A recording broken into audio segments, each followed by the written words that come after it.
Sa bawat puting talulot ng sampagita ay nakaukit ang kagandahan, kababaang loob at katatagan ng mga Pilipino. Ngunit paano nga ba ito naging pambansang bulaklak ng Pilipinas?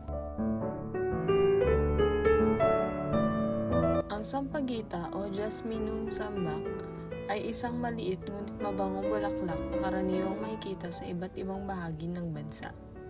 Kilala ito sa maputing kulay at matamis nitong halimuyak. Noong panahon ng mga Amerikano, isinagawa ang pagpili ng isang pambansang bulaklak na kakatawan sa bansang Pilipinas. Dahil sa taglay nitong kagandahan, kasimplehan at mabangong samyo, ang sampagita ang napiling simbolo ng ating bansa.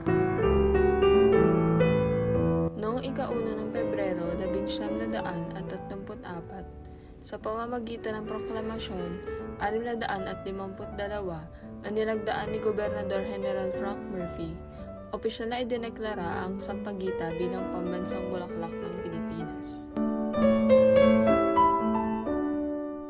Ang sampagita ay sumisimbolo sa kadalisayan dahil sa puti nitong kulay, kababaang loob dahil sa simpleng anyo nito, katapatan at katatagan dahil sa kakayanan nitong mamulaklak sa iba't ibang kalagayan.